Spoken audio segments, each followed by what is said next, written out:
आजा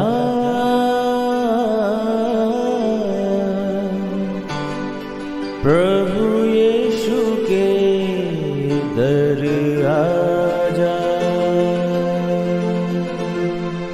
जीवन मिलेगा तुझे। आजा आजा प्रभु यीशु के दर आजा, जीवन मिलेगा तुझे। आजा आजा आजा आजा।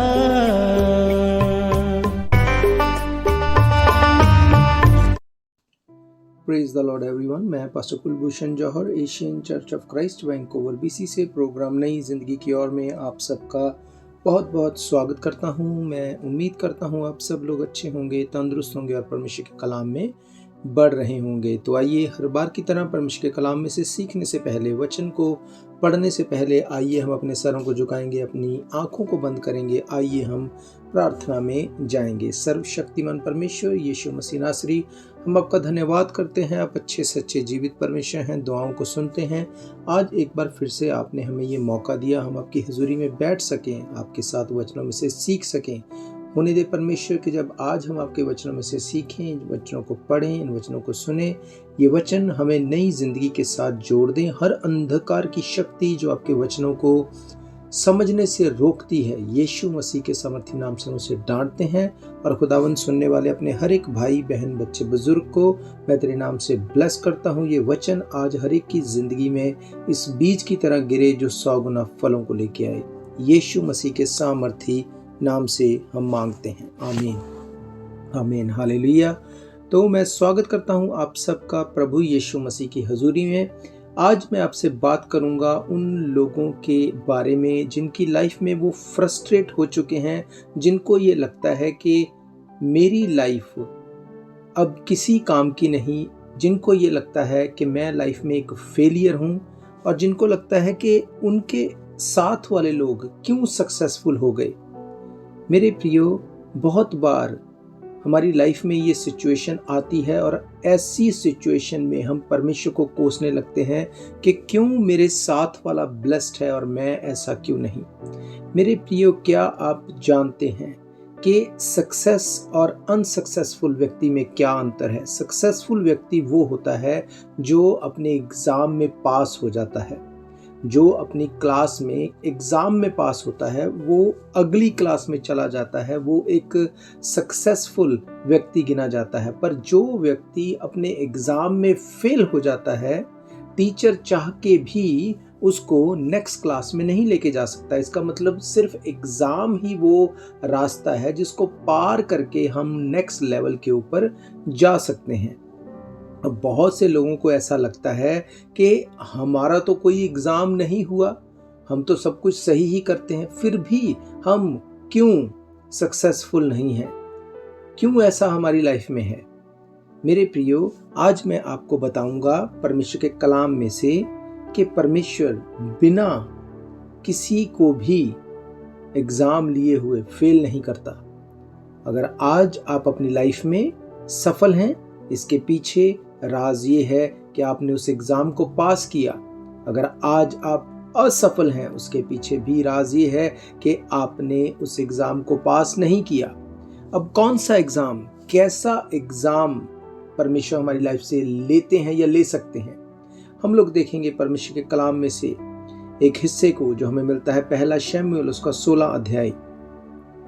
इसको पढ़ने से पहले मैं आपको थोड़ा सा बताना चाहता हूँ। इजराइल के ऊपर जब इजराइलियों ने अपने लिए एक राजा मांगा, तो परमेश्वर ने शाऊल नामक एक व्यक्ति को चुना, उनके ऊपर राजा ठहराया।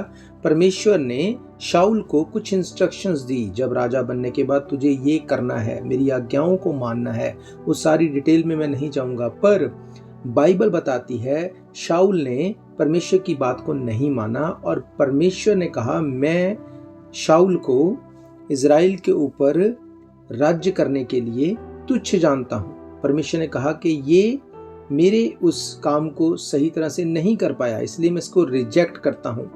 अब परमेश्वर ने उसको रिजेक्ट करने के बाद क्या किया, उसने कहा अब इजराइलियों को जो नया राजा दिया जाएगा वो मैं तुझे बताऊंगा। शमूएल को ये बोला और परमेश्वर ने उसको दाऊद के पास भेजा।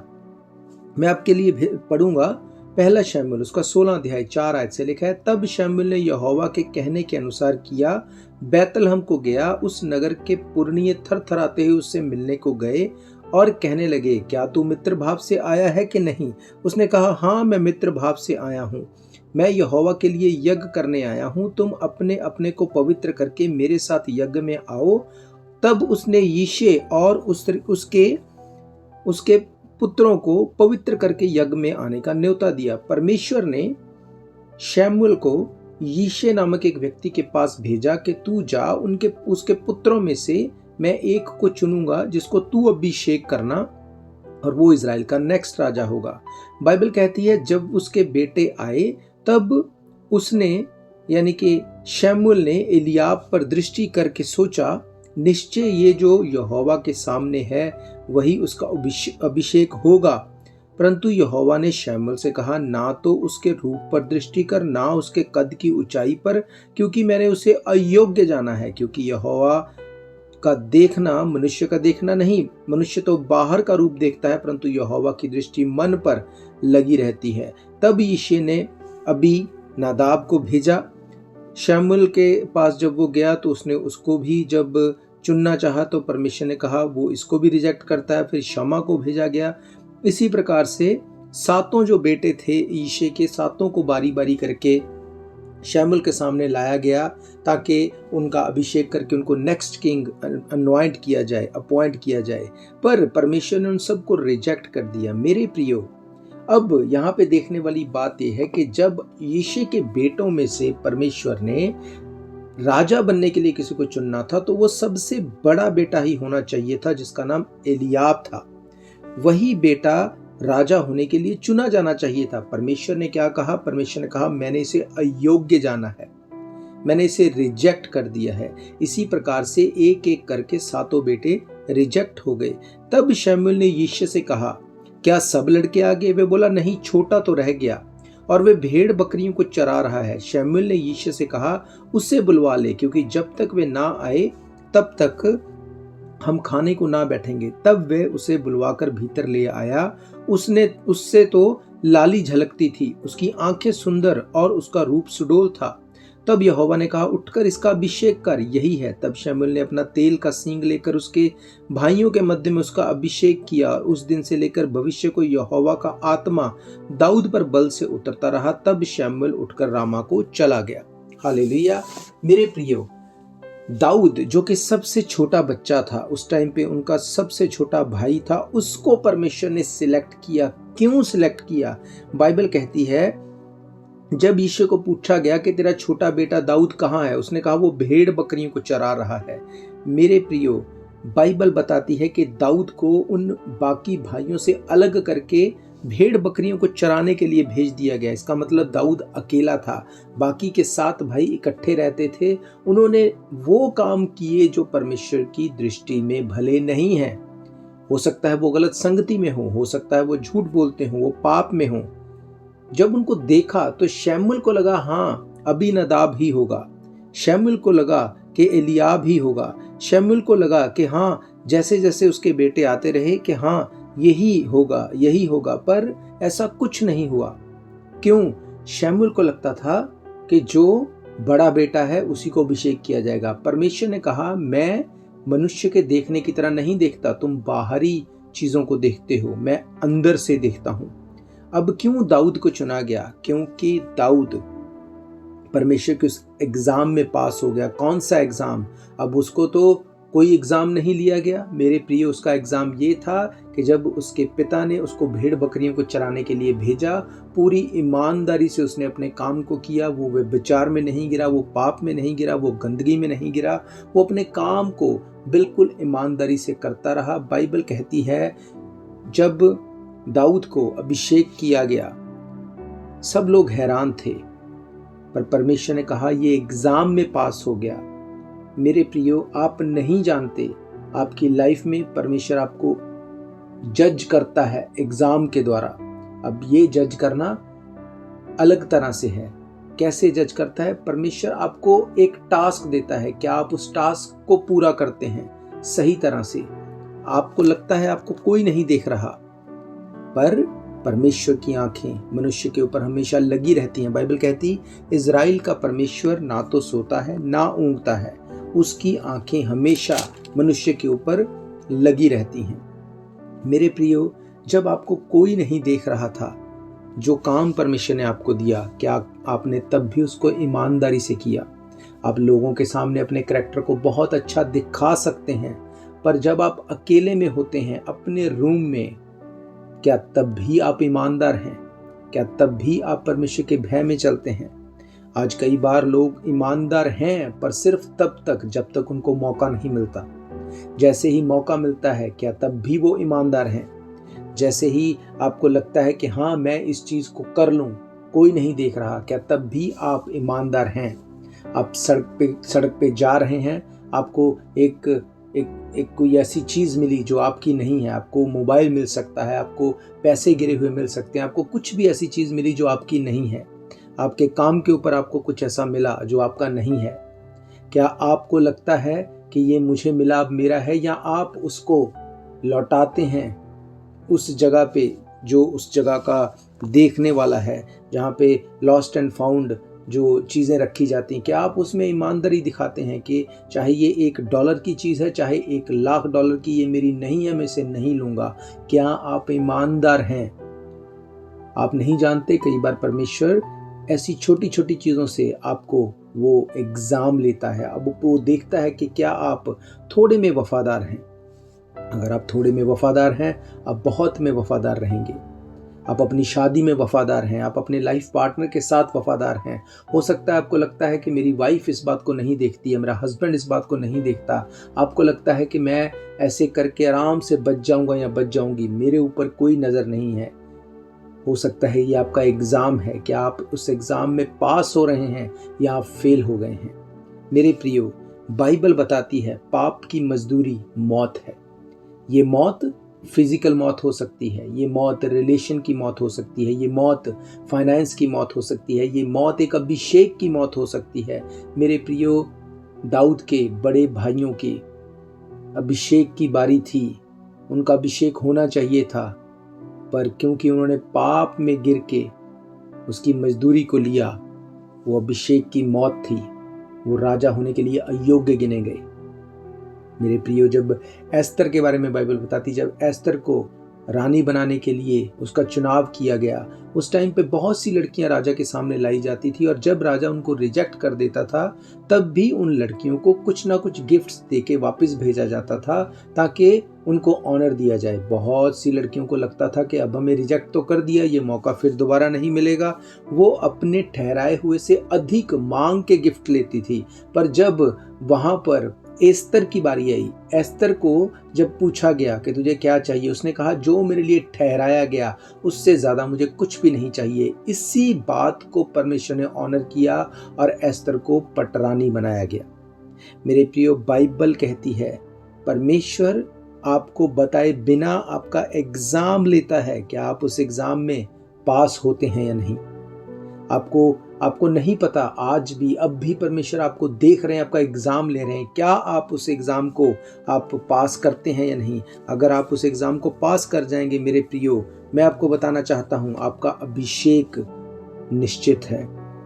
जैसे दाऊद इज़राइल का नेक्स्ट राजा बनाया गया, उसी तरह से आप अपनी लाइफ में राजा बनने वाले हैं अगर आप एग्ज़ाम में पास हो गए। बाइबल कहती है कि चोरी छिपे की रोटी मीठी तो लगती है, पर बाद में जब मुंह कंकड़ से भर जाता है तब प्रॉब्लम होती है। मेरे प्रियो, आपको अब लग सकता है कि हाँ, जो आप कर रहे हैं वो कोई नहीं देखता, या लोग सब दुनिया ऐसे करती है, पर मैं आपको बताना चाहता हूँ, दुनिया कुछ भी करे, पर अगर आप चाहते हैं आपका अभिषेक हो और आप अपनी लाइफ में राजा की तरह रहने पाएं, परमेश्वर के हर एग्ज़ाम को आपको पास करना पड़ेगा। नेक्स्ट लेवल को देखने से पहले वो आपको एग्ज़ाम देगा। हालेलुया। लोगों के सामने आप बहुत अच्छे हैं। क्या पर्सनली जब अपनी वाइफ से आप बात करते हैं, अपने हस्बैंड से बात करते हैं, क्या तब भी आप उसे ऑनर करते हैं? क्या तब भी आप उसके साथ उतनी ही रिस्पेक्ट दिखाते हैं जितनी आप बाहर दिखाते हैं? मेरे प्रियो, ये एग्ज़ाम है हर एक के लिए। बच्चे बाहर बहुत अच्छे दिखते हैं, क्या घर में भी आप पेरेंट्स की आज्ञाकारिता में रहते हैं? क्या घर में भी अपने भाई बहनों के साथ आप प्रेम से रहते हैं? आप जब अपने प्रियों मित्रों को, अपने दोस्तों को, अपने रिश्तेदारों को मिलते हैं, आप बहुत प्रेम दिखाते हैं। क्या बाद में भी आप उनसे वैसा ही प्रेम रखते हैं, या उनके जाने के बाद आप उनके लिए बुरा मन में रखते हैं या सोचते हैं? बाइबल कहती, परमेश्वर ने कहा, जब तू अपनी भेंट मेरे सामने लेके आए और तेरे मन में तेरे भाई के विरोध में पाप हो, गुस्सा हो, तो उस भेंट को वहीं रख दे और चला जा, अपने भाई से मेल मिलाप कर, उसके बाद आके तू इस भेंट को चढ़ा। क्योंकि अगर तेरा मन तेरे भाई से मिला नहीं है तो इस भेंट का कोई मतलब नहीं बनता। हालेलुया। लोग लाइफ में फेल हो जाते हैं और उनको लगता है कि हम दिस इज़ अनफेयर, ये हमारे साथ नहीं होना चाहिए था। मेरे प्रियो, बाइबल कहती है पाप की मजदूरी मौत है, ये मजदूरी मिलेगी ज़रूर। अगर आज नहीं तो कल, कल नहीं तो परसों, जो आप कर रहे हैं उसकी मजदूरी मिलेगी ज़रूर। बाइबल कहती है अपनी रोटी को चलते हुए पानी के ऊपर डाल दे, वो एक दिन तुझे फिर से ज़रूर मिलेगी। हालेलुया। आप हेल्प कर सकते हैं किसी की, पर आप करते नहीं। ये आपका एग्ज़ाम है, आप उसको पास करते हैं या फेल करते हैं। किसकी हेल्प करते हैं आप? क्या उसकी जिससे आपको लगता है मेरी पलट के ये हेल्प करेगा, या उसकी जिससे आपको कोई उम्मीद नहीं? मेरे प्रियो, बाइबल कहती है तू अपनी रोटी को चलते हुए पानी के ऊपर डाल दे। यूसुफ के बारे में बाइबल बताती है, यूसुफ जो कि मिस्र का प्रधानमंत्री बनाया गया। क्या आपको पता है मिस्र का प्रधानमंत्री बनने से पहले उसकी लाइफ में कितने एग्जाम थे? बाइबल कहती है वो अपने भाइयों के द्वारा मारा गया, अपने भाइयों के द्वारा बेच दिया गया, अपने भाइयों के लिए, फिर भी उसने कोई कर्ज नहीं किया, उसने कभी कोई कंप्लेंट नहीं की। यूसुफ का कैरेक्टर मुझे सबसे अच्छा बाइबल में लगता है। क्यों? क्योंकि उसने कभी किसी के विरोध में कुछ भी नहीं किया, चाहे उसके लिए कितना भी खराब लोगों ने क्यों नहीं कर दिया, पर उसने कभी किसी के विरोध में कुछ भी नहीं किया। बाइबल बताती है कि यूसुफ जब मिस्र में रहता था, तो मिस्र में अपने एक स्वामी जिसका नाम पोतीपोर था, उसके घर में जब वो रहता था, वो एक नौकर की तरह वहाँ पे खरीदा गया था। पर बाइबल कहती है जब पोतीपोर ने देखा कि ये एक भाग्यवान पुरुष है, जो कुछ ये करता है उसी में परमेश्वर इसे सक्सेस देता है। बाइबल कहती है, अगर मैं आपके लिए पढ़ूं उत्पत्ति की किताब 39 अध्याय 4 आयत, वहां पे लिखा है, तब उसकी अनुग्रह की दृष्टि उस पर हुई, यानी कि उसके बॉस की, उसके मालिक की, पोतीपोर की जो दृष्टि है अनुग्रह की, यूसुफ पर हुई और वह उसकी सेवा टहल करने के लिए नियुक्त किया गया। फिर उसने उसको अपने घर का अधिकारी बना के अपना सब कुछ उसके हाथ में सौंप दिया। जब से उसने अपने आप को घर का और अपनी सारी संपत्ति का अधिकारी बनाया, तब से यहोवा यूसुफ के कारण और उसी मिस्र के घर पर आशीष देने लगा। और क्या घर में, क्या मैदान में, उसका जो कुछ था सब पर यहोवा की आशीष होने लगी। इसीलिए उसने अपना सब कुछ यूसुफ के हाथ में यहाँ तक छोड़ दिया कि अपने खाने की रोटी को छोड़ और संपत्ति का हाल वो कुछ भी नहीं जानता था। बाइबल कहती है वो इतना ज़्यादा पोतीपोर जो था वो यूसुफ के ऊपर इतना फेथ करने लगा था, क्योंकि वो देखता था कि परमेश्वर उसके साथ है। क्यों?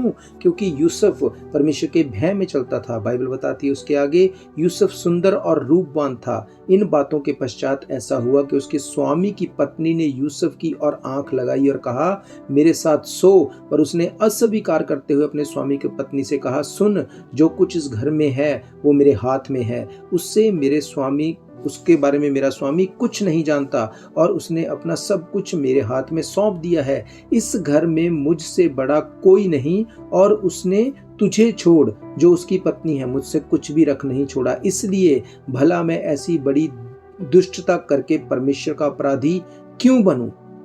और ऐसा हुआ कि वह प्रतिदिन यूसुफ से बातें करती रही, उससे उसकी नहीं मानी और उसके पास वो नहीं लेटा और वो उसके संग नहीं रहा। एक दिन ऐसा हुआ कि यूसुफ अपना कामकाज करने के लिए घर में गया और घर के सेवकों में से किसी को के घर के अंदर वो नहीं उसने पाया, और जो पोतीपोर की वाइफ थी उसने उसको अकेला देखकर उसको फिर से उसको फोर्स किया कि तू मेरे साथ सो, पर वो वहां से भाग गया। बाइबल कहती है उसने कहा कि मैं ऐसा करके, ऐसी दुष्टता को करके मैं परमेश्वर के सामने अपराधी नहीं बनूंगा। बाइबल बताती है इस बात के चलते वो गलत इल्ज़ाम लगा के पकड़वाया गया, उसको जेल खाने में डाला गया, उसके सब अधिकार छीन लिए गए, उसकी ज़िंदगी बिल्कुल पलट गई, पर इसके बावजूद भी उसने परमेश्वर के विरोध में पाप नहीं किया। वो उसका एग्ज़ाम था, एक बड़ी सक्सेस मिलने से पहले का एग्ज़ाम। बाइबल बताती है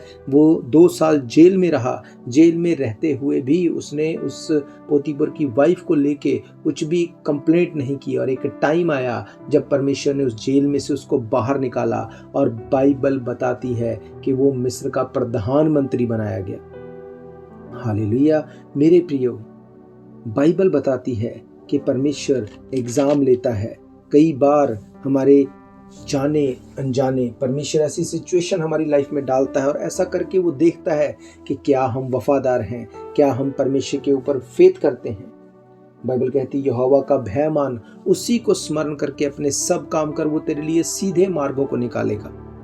मेरे प्रियो, आप चाहते हैं आप लाइफ में सक्सेस हो जाएं, पर क्या आप एग्जाम को पास करते हैं? आज लोग ईमानदार हैं, पर कब तक? जब तक ईमानदारी के लिए उनको मौका नहीं मिलता खराब करने के लिए। जब तक उनको मौका नहीं मिलता तब तक वो ईमानदार हैं, पर जैसे ही उनको मौका मिलता है चीट करने का, व्यभिचार करने का, चोरी करने का, किसी को गलत चीट करने का, कोई नहीं सोचता। लोगों को लगता है कि कोई हमें नहीं देखता। मेरे प्रियो, आपको बात समझनी पड़ेगी।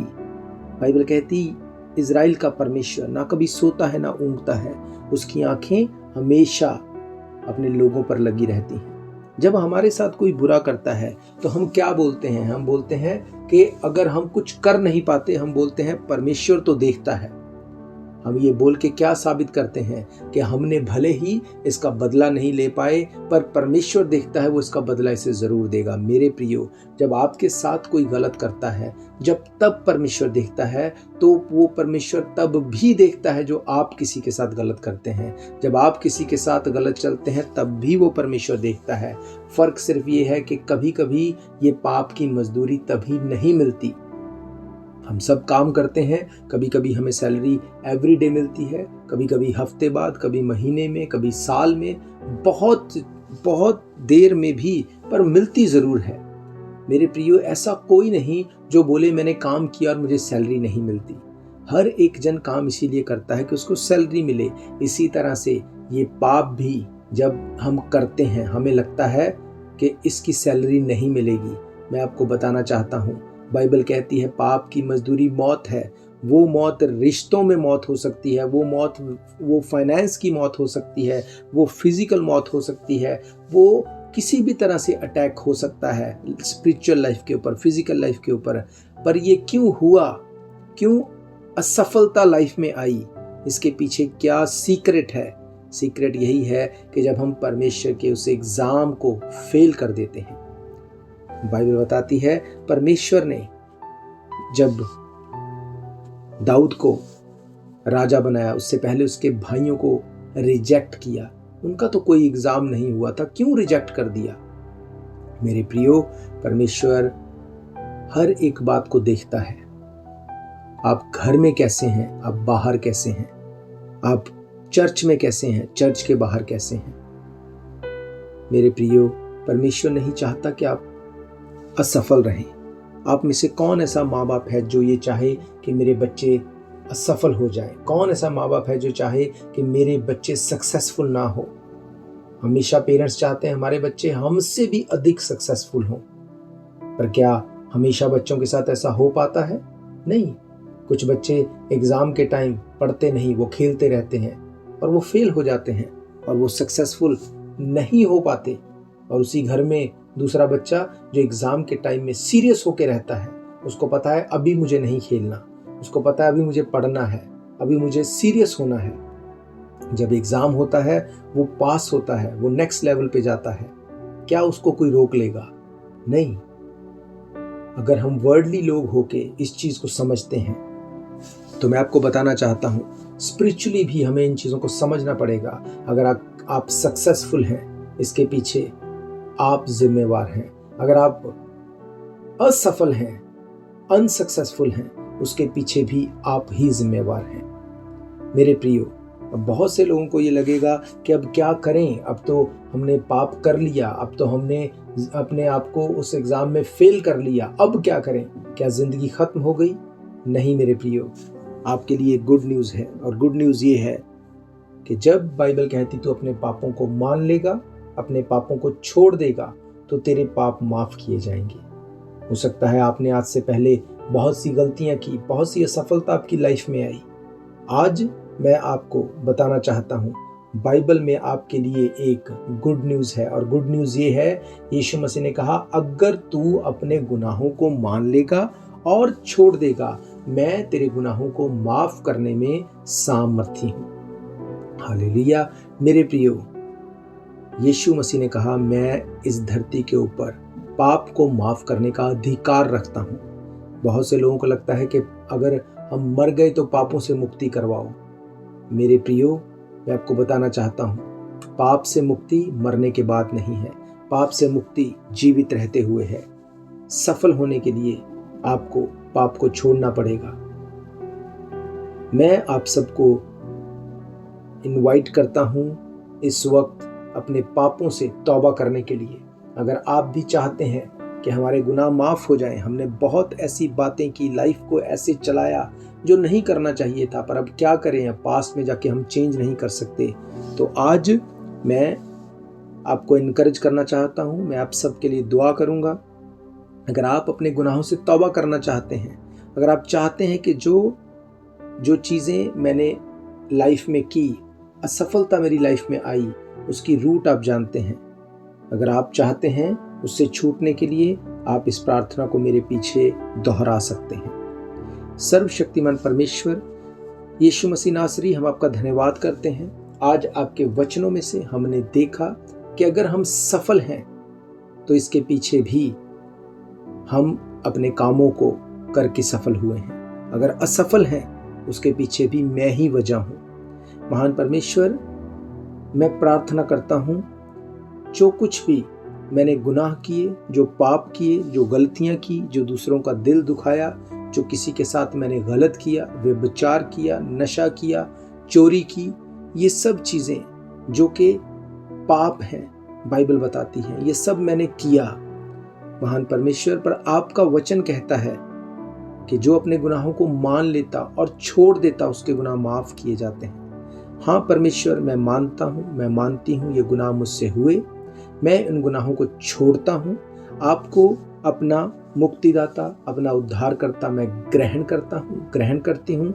आप हमारे पापों को धो के साफ करें, हमें अपने बेटे और बेटियां होने का अधिकार दें।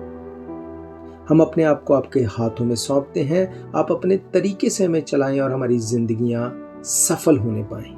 यीशु मसीह के सामर्थी नाम से हम मांगते हैं, आमीन आमीन। आप भी बोल सकते हैं आमीन। आमीन का मतलब जो कुछ हमने मांगा प्रभु यीशु मसीह उसको एज इट इज रिलीज करे। आइए अपने सरों को झुकाइए, मैं आप सबके लिए दुआ करूंगा। सर्वशक्तिमान परमेश्वर, मैं आपका धन्यवाद करता हूं, आपने एक बार फिर से हमें ये मौका दिया आपकी हुजूरी में बैठ सके, हम आपके वचनों में से सीख सकें। होने दे के खुदावंद, जब आज तेरे लोगों ने अपने पापों से माफ़ी को मांगा है, मन फिराया है, रिपेंट किया, इनके पापों को माफ़ करें, इनकी लाइफ को चेंज करें। खुदावंद, इन्हें अपने बेटे और बेटियां होने का अधिकार दें। अगर इनमें से कोई बीमार है, कमज़ोर है, किसी की कोई ट्रबल है, यीशु मसीह के सामर्थी नाम से मैं हर ट्रबल को, बीमारी को डांटता हूँ और इन्हें फ्री करता हूँ। तेरा दास होने के नाते खुदावंद, आप इनको छुएं और ब्लेस करें, इनकी जिंदगियां सेम ना रहें। यीशु मसीह के सामर्थी नाम से हम मांगते हैं, आमीन आमीन। हालेलुया। तो मैं आपका धन्यवाद करता हूं, आपने अपना कीमती समय निकाला। और मैं आपको बताना चाहता हूं, अगर आपकी कोई भी प्रेयर रिक्वेस्ट है, कोई भी क्वेश्चन है, कोई भी डाउट है, आप हमें कॉल कर सकते हैं। नंबर आप जानते हैं 7788922250। इसके अलावा अगर आप चाहते हैं कि परमेश्वर के भवन में आके आप मीटिंग को अटेंड करना चाहते हैं, हर इतवार दोपहर 1 बजे हम परमेश्वर के भवन में मिलते हैं। एड्रेस आप जानते हैं 660 east 51st Avenue, Vancouver, BC। इन प्रोग्राम्स को फिर से सुनने के लिए आप हमारे YouTube channel Asian church of Christ Vancouver BC पे जाके भी इनको फिर से डेट वाइज सर्च करके सुन सकते हैं। इसके अलावा टीवी के माध्यम से, रेडियो के माध्यम से, YouTube के माध्यम से, ट्विटर, व्हाट्सएप, हर एक सोशल मीडिया के माध्यम से भी एवरी डे आप परमेश्वर के कलाम को Asian church of Christ Vancouver BC के माध्यम से सुन सकते हैं। तो हम फिर मिलेंगे अगले हफ्ते परमेश्वर के कलाम के साथ। तब तक के लिए आप सबको प्रेज द लॉर्ड, जय मसीह की। God bless you all. शायद ये मौका होगा आखिरी, तुझको बुला रहा है नासरी। धोखा ही धोखा संसार है, प्रभु यीशु का सच्चा प्यार है।